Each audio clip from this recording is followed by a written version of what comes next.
Hi, you're watching Teen Kids News. I'm Luke. This entire season, we're celebrating our 20th year. Let's begin with our top story.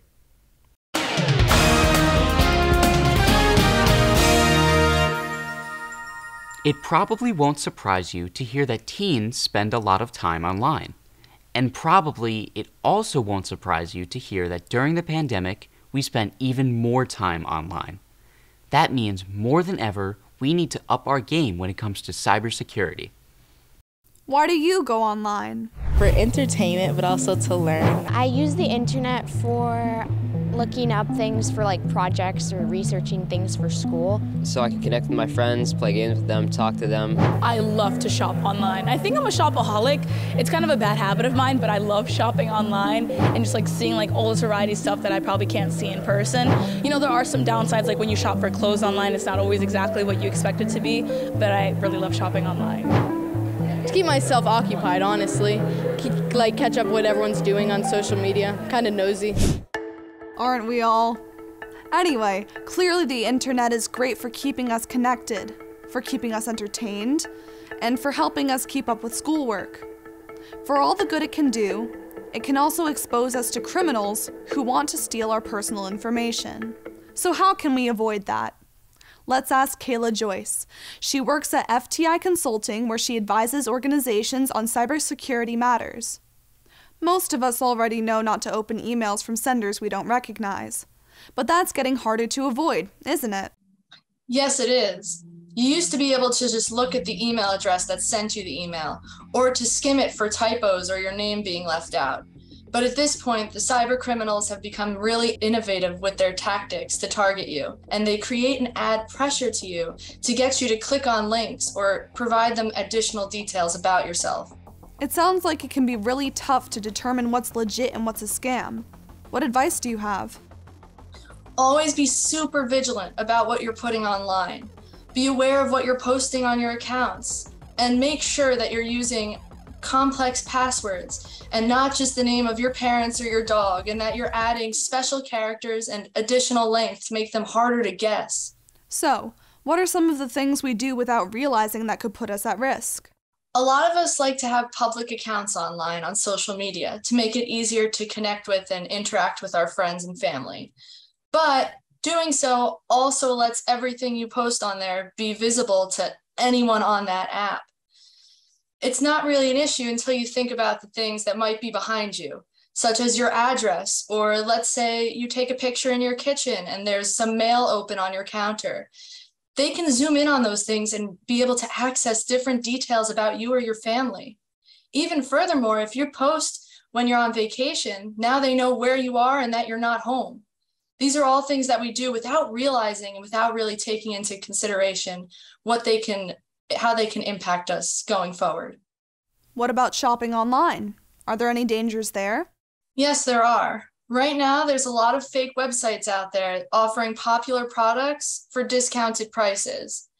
If it looks too good to be true, it probably is. The best case scenario is you're getting a cheap knockoff product, but the worst case is that you've just given your personal information and credit card number to a cyber criminal. It's always good to go to the website directly and to not follow any links that you may have gotten in your email. If you're nervous, just have your parent come check. It's always a good idea. How did you become interested in cybersecurity? Well, when I was younger, I actually really didn't have an interest in computers or cybersecurity. It wasn't until I was studying for my undergraduate degree in information systems that I had the opportunity to take a class on cybersecurity. And what really piqued my interest is how do we stop these criminals from stealing our information online? Now I have the chance to work with businesses and help them avoid these risks and threats, and to help them better protect the information that they do store. For any young kids out there, I just want to say that this is an excellent field. There are so many different areas to get involved in. And I didn't see a lot of girls like me working in cyber when I was starting these studies. So I just want to encourage any young girls out there to keep an open mind and to look into the options, because there's a lot of different ways that you can make an impact. Good point. Cybersecurity is one of the country's fastest growing careers. Thanks for talking with us, Kayla. Thank you for having me. Scammers like to target teens because they believe teens don't take hacking seriously. Trust me, if you get hacked, it can be serious. For Teen Kids News, I'm Katarina. We've got lots more coming up on Teen Kids News, so keep watching. We'll be right back.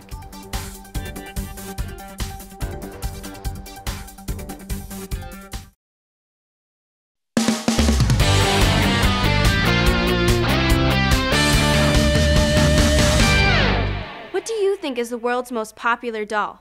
Maybe Barbie? Yes, it's Barbie, a doll so famous even boys know about her. I'd probably say Barbies. I don't know, like Barbie or something. Barbie doll? Barbie doll, because I don't know any other dolls. No question. Ever since she was first introduced in 1959, Barbie has reigned as queen of the dolls. Barbie, you're beautiful. You make me feel my Barbie doll is really real. Barbie's small and so petite. Her clothes and figure look so neat. Her dancing outfit rings the bell. At parties she will cast a spell. Purses, hats, and gloves galore. And all the gadgets gals adore. Barbie dressed for swim and fun is only $3. Her lovely fashions range from $1 to $5. Look for Barbie wherever dolls are sold. Over the years, more than 1 billion Barbies have been sold. In fact, it's said that every 3 seconds, someone somewhere buys a Barbie. There goes another sale.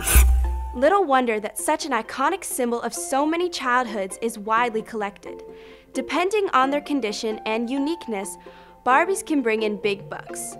An original Barbie that's in mint condition is no doubt worth a mint. Some have sold for more than $20,000.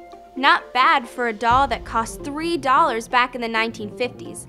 The highest price ever paid for a Barbie was $302,500. But it was a special Barbie made for a special cause. The doll was sold at an auction to raise money for the Breast Cancer Research Foundation. It's worth mentioning that the doll rocked a very real rock. A 1-carat pink diamond adorned her necklace. By the way, here's some Barbie trivia for you. Barbie was the brainchild of Ruth Handler. Ruth named the doll after her daughter, Barbara. Do you know what Barbie's full name is? I'm not sure. Barbara something? I don't know. I don't know. I just know Barbie. It's actually Barbara Millicent Roberts. A couple of years later, Mattel introduced a male doll. He was named after Ruth's other child, Kenneth. We all know the doll as Ken. Though she doesn't look her 60-plus age, Barbie's birthday is March 9th, 1959. That's the day when Barbie made her first appearance in New York's Toy Fair. The doll has become so famous, she even has her own BarbieCon. Every year, hundreds of fans celebrate all things Barbie at the National Barbie Doll Collectors Convention. According to Guinness World Records, a woman in Germany holds the title for biggest collection, 15,000 Barbies. But that was awarded 9 years ago. No telling how many she has today. When it comes to collecting Barbies, some people just don't toy around. For Teen Kids News, I'm Lila. We have to take a quick break, but don't go away because Teen Kids News will be right back.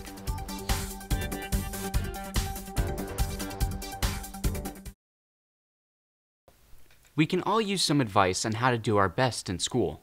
So Kristin's back with another Make the Grade report. You might be years away from applying to college, but some of the things you're doing right now could count for extra credit when the time comes.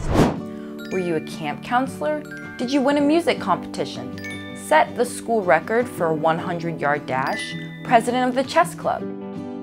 You might think you'll remember achievements like that forever, but believe me, when senior stress hits and you're filling out college applications, it's easy to forget something important. So now's the time to start a file called resume. You can do this either on your computer or even on your smartphone. Just be sure to back up your data on a drive or to the cloud. Whenever you do something you're proud of, add it to the file. When it comes time to apply for college, you'll have all those great things you accomplished at your fingertips. I'm Christin, here to help you make the grade. In this report, Dean tells us why a certain kind of light has a dark side, and what we can do to avoid its harmful effects. Way back in elementary school, most of us learned that light is comprised of a spectrum of colors: red, orange, yellow, green, blue, indigo, violet. We're even taught to remember that by the acronym ROY-G-BIV. We can see that spectrum in the sky when a rainbow appears. What we don't see so clearly is the blue light that comes from the screens of devices like computers, tablets, and even phones. Nor do we realize how harmful that blue light can be. Well, when I'm on a computer or really any other digital device for a long period of time, my eyes tend to feel really tired, and my vision can even get blurry sometimes. And the thing is, that tiredness and fatigue I feel in my eyes doesn't always just stay there. I mean, sometimes it can spread to my brain and affect how I think and how I act. And I mean, the whole thing just makes me feel really unproductive and tired. Lila was suffering from digital eye strain. That's eye strain caused in part by the blue light from her computer. And I'm just going to use the light first and take a look. Dr. Ronnie Bannock is an ophthalmologist. That's a medical doctor who specializes in treating diseases and disorders of the eye. She's also Lila's mom. So, why is blue light harmful? So blue light is short wavelength, high energy light. So if you think about the whole rainbow, it's on one end of the spectrum. And these high energy wavelengths can actually get into the back of the eye. So they're not filtered out by the front of the eye. They can get into the back of the eye and potentially, because they are high energy, cause harm to our retinas. To be clear, we're talking about the blue light from digital screens. Most experts agree that the blue in sunlight is beneficial. It gives us energy, improves our memory and attention, and makes us happy. But blue light at night from devices like computers can cause eye strain. And it also affects our melatonin. That's a hormone our body produces at night to make us tired and signal it's time to sleep. So one of the best ways to avoid the harmful effects of blue light is to increase our natural blue blockers in our eyes.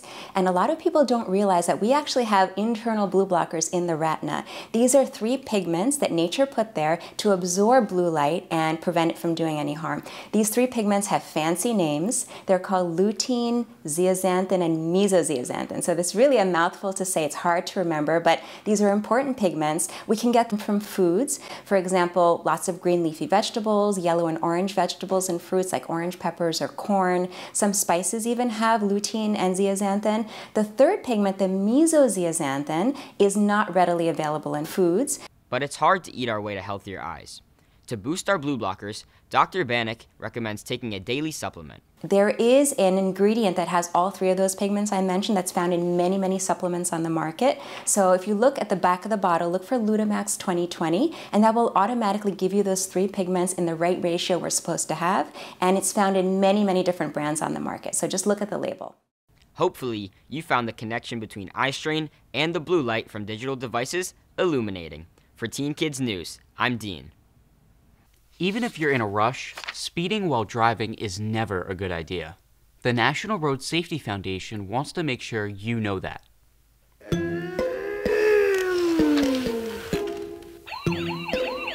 Stop, please. Hi, sweetie. What you doing? I'm playing cars. Who's that? It's a policeman. And who is that? That you getting pulled over, Dad. And what's that? It's your speeding ticket, Dad.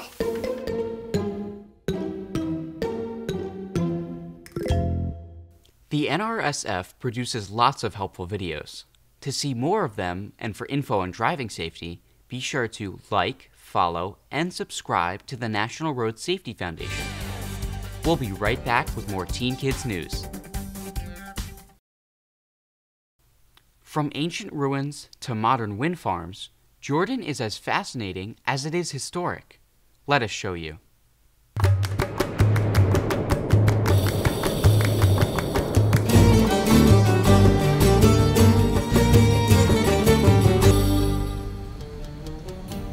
The Middle Eastern country of Jordan is filled with wonders. Many were created by nature, such as the Dead Sea, the lowest point on the Earth's surface. Or Wadi Rum, a landscape so majestically barren, movies are often shot here. The red terrain represented the Red Planet in Matt Damon's The Martian. Star Wars Rogue One also used Wadi Rum, which must have been fun. And as Yoda would say, with puns, done I am. Many of Jordan's other wonders are man-made, such as the 2,000-year-old hand-carved tombs of Petra, or the incredibly intricate mosaics in the Church of St. George. In addition to being home to holy sites for Christians and Muslims, Jordan plays an important role in the Jewish faith as well. Here is where Moses was shown the Promised Land. But to be clear, Jordan is mostly a Muslim country. Throughout Jordan, you'll be able to see the tall, slender spires called minarets that flank their mosques. You'll also see women in conservative dress. While not required, many Muslim women wear headscarves. Some will also cover their faces, allowing only their eyes to be seen. The government is a constitutional monarchy, which means it's got a king, but his powers are limited by law. Jordan also has a queen, Queen Rania. Surprisingly, the queen before Rania was Queen Noor. I say surprisingly because Queen Noor was an American, born in Washington, D.C. As you might imagine, relations between Jordan and the United States are quite good. Jordan also has good relations with its neighbor, Israel. In fact, Jordan is the only Arab country, besides Egypt, to sign a peace treaty with Israel. In the often turbulent Middle East, Jordan's been called an oasis of stability. It's become a refuge for thousands fleeing violence in nearby countries like Syria, though huge refugee camps like this one are straining the Jordanian economy. Truly, Jordan is an amazing mix of the old and the new. Driving along the countryside, you'll see small herds of goats and sheep, as well as modern wind farms to generate electricity. Jordanians take particular pride in being friendly. They often tell their visitors, "Ahlan wa sahlan," I welcome you. And they sure seem to mean it. For Teen Kids News, I'm Olivia.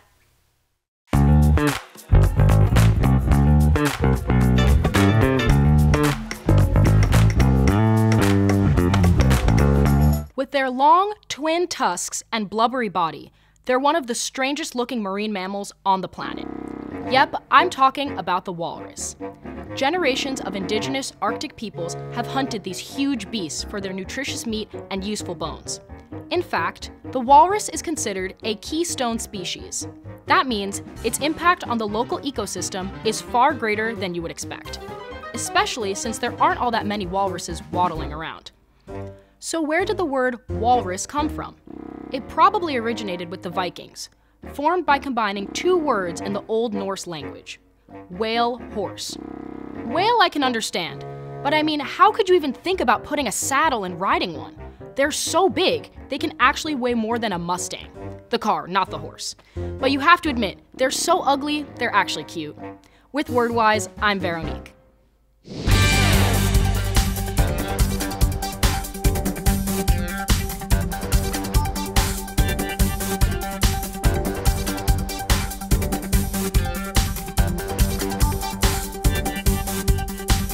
It's time for another short break, but we'll be right back with more Teen Kids News, so stay with us.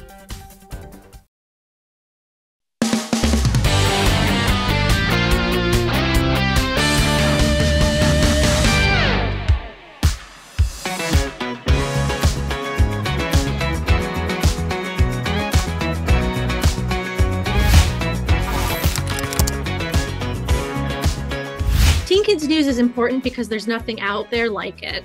There's no other program that is talking about what's really going on in the world, but in a way that's digestible and interesting to teens. And it's important that they still get news from a trusted, reliable source and not just social media. I think it was the first time, even just watching it as an audience member, it was the first time that I felt like the news was being created for me to listen to. The distracted driver is an unsafe driver. So keep that in mind next time you're in a car with friends. I think what's really special about Teen Kids News is the variety of content that is covered, delivered through the perspective of a young person. And they deliver it in a way that is not only informative, but fun. I also think that it's important for young people to understand how they might have a voice in the news industry, to see a path for themselves to become something like a reporter or a producer of news. It inspires youth to think critically about society and become influential leaders.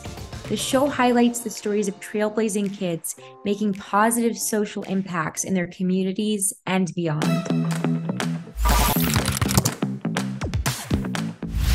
It's a great way for kids to begin to start understanding the world that they live in so that they can become better citizens of this country and also of the world.